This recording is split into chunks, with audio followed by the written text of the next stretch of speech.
And welcome back, everyone, to the final game for Group B here. I am Unstable, joined here by Lirlian for this next matchup. It is going to be a rematch of the first game of this set. It is going to be TSLInori up against FXOGumiho. Gumiho took down the first set that these guys played in 2-1.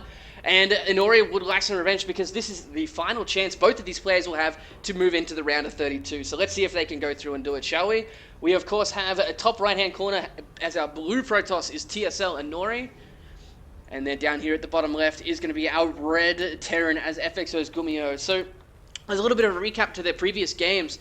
It was pretty much very quick, short games with one side taking in a massive lead and just crushing the other early. We had Inori 4-gate with a proxy pylon against Gumiho's 1 Rax expand that did not work out well for Gumiho.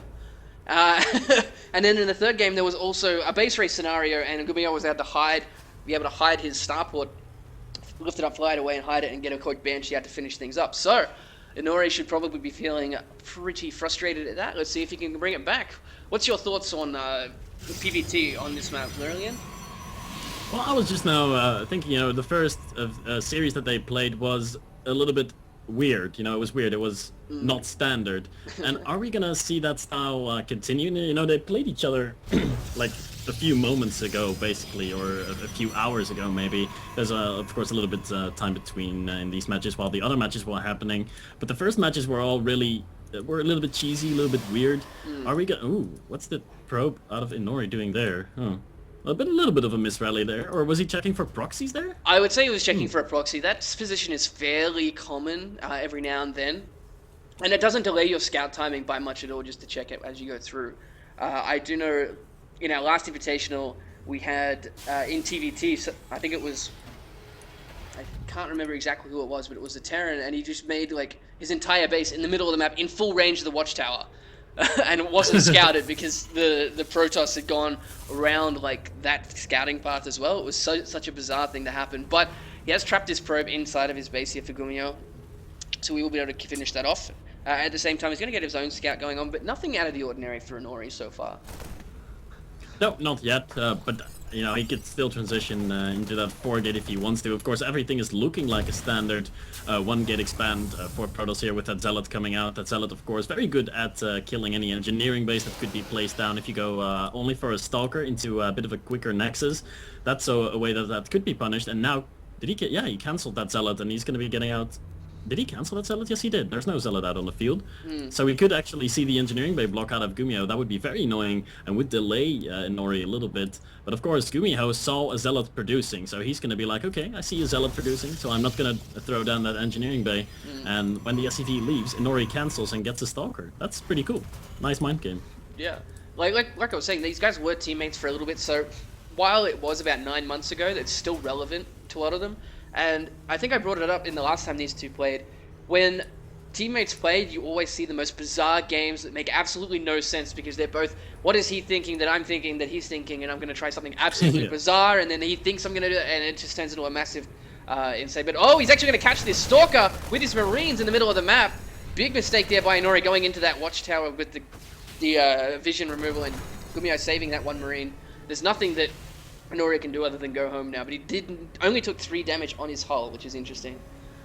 Yeah, that was a very weird micro situation. Like, both players were like, where's he gonna go? Where's he gonna run? Do I have to stutter step right? Do I have to stutter step left? And TSLInori managed to get a Stalker out of there alive, and now his shields are regenning, so he's gonna be just fine, keeping it on a watchtower, getting him some scouting information. Command Center and Nexus finish around the same time. We've seen one additional Rex get added on for Gumiho, and after that he went into double gas, so he's going to get some quick upgrades going in a second here. As soon as he hits enough gas, he will be dropping down that stim pretty early here.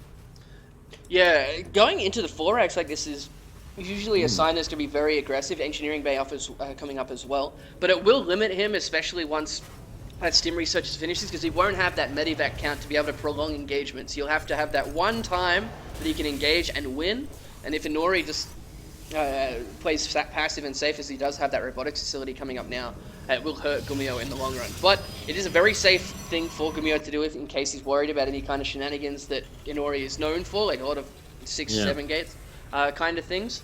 but he is just hanging out at this watchtower in the middle, so it shouldn't affect him too much. He's also got that one Marine at the top left, so he's going to know anything that comes through, unless it's a Warp Prism that comes all the way around the back. That would be quite frustrating. Well, we have seen yeah, that would be frustrating. We have seen Inori utilize Warp Prisms in PvP. Maybe he likes to do it in PvT as well. 2 reactors, by the way, unstable, going down on the 2 additional barracks. So we're going to see a very, very, very Marine heavy style out of Gumiho here, and he's going to hit with... Is he going to wait for combat shields to finish? I don't really think so. He should probably hit as soon as that stim is done and the first rounds of his Marine production out of those 3 reactor barracks, man. That's going to be a lot of Marines, but there are a lot of sentries for Inori, so he can have that Guardian Shield, and he will have a lot of force fields. Yeah, exactly. He's also got a second observer, I believe. Was that the second one? Yes, it is, because the first one's almost hitting at Gumiho. He's basically going to scout these barracks. There's a lot of reactors, like you were saying, but at the same time, because this could be one of 2 things. Gumiho wanting to kill Inori outright, or he just wants to play safe. I'm feeling more the safe option right now, simply because he hasn't really moved across the map. He hasn't tried to take this watchtower away. He's got 1 Marine that's walking into the mineral line in the natural to say hi to the probes, which Inori has not noticed. Somehow the Marine just walked straight past his army. Don't know how that works, but he's also seen the robotics bay timing, so that is a huge break for Gumiho right there. Yeah, he sees, he knows when Colossus are gonna pop, and with that information he decides to unload all his Marines out of his bunker and start aggressively moving forward. He even stimmed this front portion of his army. Wow, he's running really quickly right now, and he will be able to kill a Stalker here if he controls properly, but there's only a very small portion of the army. I don't really like this out of Gumiho, stimming his a small portion of his army forward. Why did he... All his Marines were actually stimmed. Wow. Yeah, they were. Like, if he wanted to get across the map that quickly, I can understand that, but it's really hurting him here, because now he can't even get up that ramp. He's going to be delayed. There's going to be more Zealots, and the Zealots is really the thing that will hurt him here, because the Marines, even though they have stim, are going to lose their own health twice. They're going to get knocked out by these Zealots really quickly, and this first Colossus is going to be out very shortly, so any kind of timing that Gumiho had to make use of this has really been thwarted here. So he's going to be kicking himself for that one, but he has decided to expand behind this instead. He's going to try and keep that watchtower here, of course. And looking back at the base, he's going to have Medivac production now going for more barracks. And is he going to swap into Vikings after the first couple of Medivacs? He hasn't decided yet, so... He doesn't have the minerals and gas for it to do it right now, because he's doing everything at once, you know, expanding to a 3rd, getting 2 additional barracks, and getting +2 weapons, and +1 ship weapons as well as combat shield. So he's doing everything at the same time. He's gonna have to delay his Viking production a little bit, and Inori continues adding on gateways on his 2 bases. He's chrono boosting out Blink and a +1 armor right now, and he's not shown any signs of getting ready to take a 3rd just yet. Has he seen the 3rd of Gumiho? No, he has not. I'm surprised this observer is not checking for that, and there it goes. Just as you say it. Yeah, just as I say that. Always the way there. Okay, so we got quite a few upgrades coming out for Inori. He's only just now getting his first forge, though. So he will be behind quite a lot in the upgrades. He's at 0-0 compared to Gumiho's 0-1, soon to be 0-2. He's also got the ship weapons coming along. So Gumiho's going to be in a good spot here. He is down in supply, looking at the worker count. Pretty even, actually, across the board. But these Colossus numbers are going to really start to be scary for Gumiho. 3rd base now for Inori. And the frustration for Terrans on this map a lot of the time is that everywhere is pretty much a choke point if you want to move. Like, yeah, if you go up that ramp, you're on a choke point. You want to go to the natural, there's a choke point. Going to the 3rd, there's a choke point. And it's very difficult to engage Colossi and Storm-based armies, so they really want to try and engage near these watchtowers where they can actually get a good concave, when they can split their Marines up. But it's easier said than done. Yeah, it's so easy for Protoss to just fall back to a choke point. That's basically what you're saying. There's so many choke points on this map. The Protoss can always pick their engagements and, you know, get into a good position. It's really up until the point where the Protoss wants to defend their 4th base in the middle of the map, where Terran is going to have a really good point of engagement. And forcing an engagement there could be what Gumiho is looking for. He's now going to be scanning out the 3rd base, and he sees that the 3rd nexus is not even finished yet. So he knows he is very far ahead in his timing of his expansion, and he's ahead in the terms of economy a little bit. You know, he's up by 6 he's down by 6 workers in Inori, but of course those mules are going to be making a lot of that up for Gumiho. Gumiho still posing to be aggressive here. 1+1 armor has now finished up, +1/1 is about to Oh. finish up for Inori. And this drop, sorry to cut you off, was looking like it was rallied straight on top of those Stalkers, but Gumiho picked it up just in time. Vikings getting a couple of shots off out these Colossi down here at the third as Gumiho comes in.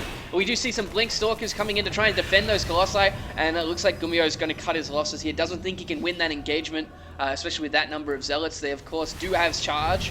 Nice scan to take out the Observer, though, so now Inori's going to have a hard time realizing what's going on with Gumiho's army. He does have a second Observer sitting down here, but oh, these Marines getting caught at the north, and the Colossi in a nice position, hidden from those Vikings, of course, and Gumiho just trying to poke in and bait Inori to engage with him, but I don't think that's such a wise idea, considering half his army is actually back across the other side of the map.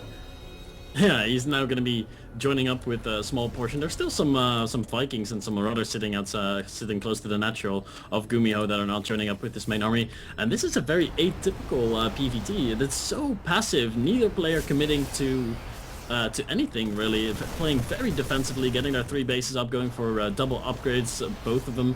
As +2 ship weapons is about to finish up. Very early +2 ship weapons, so those Vikings are going to be pretty powerful here. Blink forward by Inori as he tries to snipe a Viking, and he does get one, so that's a nice pick off, even though a small one. Yeah, there's some Marines in the natural here for Inori. He's actually forced his whole army to come back, gets another volley off with these Vikings for Gumiho, but he hasn't really decided to come in and try and take out that Nexus yet. He doesn't want to overcommit himself. There's still Marines here taking out quite a number of probes. Looking at the resources lost now, 9 probes taken out by Gumiho. And at the same time, we do have a Zealot run by into the mineral line of Gumiho's third. So both players cleaning this up. Gumiho now going up to the 4th to check and deal with these pylons so that doesn't happen again. But oh, he's actually gonna. Oh no, he's gonna find them. He needs to walk up that ramp. Those Marauders are like patrolling in front of that ramp, like, where's that pylon? Now they're finally rallied on top, so he will find those 2 proxy pylons. Gumiho still hanging out at that 3rd base. The Observer is seeing the exact army movements of Gumiho. Both players now maxed. We've got Ghost Academy and Storm on the way, so the Ghosts are going to be hitting the same around the same time, and it looks like Gumiho actually wants to engage here this time around. Zealots are all stuck behind the Stalkers, and they're not getting any surface area. The Colossus are taking some fire from the Vikings, but there's only 3 Vikings left, and I think those Colossi are gonna live. Yes, definitely, 3 Colossi are gonna stay alive, and this is a very cost-ineffective engagement, I feel, for Gumiho. TSLInori is, he's ripping through this army. Yeah, he absolutely is. Gumiho did get a nice volley off on the first Colossi, taking it down. But then he just got really positioned poorly. He didn't target down that Nexus. He got a lot of units caught in between the Zealots. He even caught quite a few of the Stalkers, but half his army, as we were saying before, is not in that engagement. He had at least 40 to 50 supply in other areas of the map, whereas Inori's entire army was there, so it really hurt him there. We also have +3 attack for Gumiho completed. And +3 armor and +2 attack for Inori. So a little bit of a strange situation for the upgrades for both these guys. Which is really interesting. But that's something you see very often, and a Terran with +3 attack and no defense upgrades. So in Zerg versus Protoss, it's pretty common for Protoss to go for like +3 and then later get the armor upgrades. But for Terran players versus Protoss, not something we ever see, and Inori feels really, really safe after that. He sees that Gumiho is still on +0 defense. He just goes ahead and grabs his 4th, and he's going to be very comfortable there. He can easily defend that, and Gumiho has to find some way of getting back into this. Maybe some Cloaked Ghosts, maybe some really good EMPs, but he's fighting from behind, that much is for sure. Yeah, after that engagement, he is really on the back foot. Coming into, once you get to this late game situation of Archon, Templar, Colossi, and then Zealots coming out from Protoss, it's really difficult for Terrans to really get that cost-efficient engagement. And it has been a topic of discussion quite a bit recently by Blizzard and by a lot of people. So let's see if Gumiho can overcome this trend and bring it back. But he is down in supply. He's down in the upgrades at the moment as well. His +3 air is going to finish soon, but it's more the Storm that he needs to deal with right now as well. Yeah, it's so scary, man. He didn't take out all those Colossi, so usually you'd go into this mid-game battle, this mid to late game first battle, and all the Colossi get taken out, and the Protoss switches into High Templar, and then sprinkles in a few Colossus every now and then. But 3 Colossus stayed alive in that battle, and as a result, TSLInori, with a nice blink forward, by the way, picking off a medevac there. His Templars are looking really good. A few Marauders stimming forward. They, of course, want to go ahead and snipe those Templar if possible. Inori a little bit too good for that. Whoa, I saw a Nexus on my screen right there. That must have been a misclick. I think it's a little bit early for Manor next side, don't you think? Yeah, well, we got But- 4 Zealots up here at the top north. I think we are going to have an engagement any second now because both these players are maxed out. Neither one of them should... Whoa, hang on, here comes the Templar. Nice Storm! Oh my god. That just killed Wow. like every unit in Gumiho's army. There is only 2 medivacs here. That is huge for Inori now. He can actually start to push his advantage here at the moment. He can get some feedbacks off on these ghosts and miss the EMPs. There's 1, 2, 3. Oh my god, he's actually going to get most of them. That's cut Gumiho's ghost count in half. Looking at the energy here on them, they're going to have 2 EMPs total. But no, they're going to get no EMPs. They get taken out by the feedbacks, and Gumiho has to run away as fast as he possibly can right now because there is no way he can engage this army. This is not looking good. I think Inori is just about to steal this game. Look at his bank here, Lyrilian. He's just taking out all the ghosts. This is devastating. Gumiho has to double back. Does he have a planetary here? No, he does not. The command center's not even done yet, and Inori knows that he can engage here. Storms the Vikings. The Archons are hitting a lot of the Vikings as well. There's still 5 Colossi alive right now. Storms are going down everywhere. There's not a lot of support units left for TSLInori though, but there's just not enough stuff for Gumiho. He has to GG out of here. Yeah, that was a really interesting game. Very polar opposite, pretty much, to what we saw in their first few sets. This was a very passive macro game. The engagements did not go Gumiho's way, so some nice control there by Inori. So let's see if Gumiho can bring it back in game number 2. Stay with us. We'll be right back.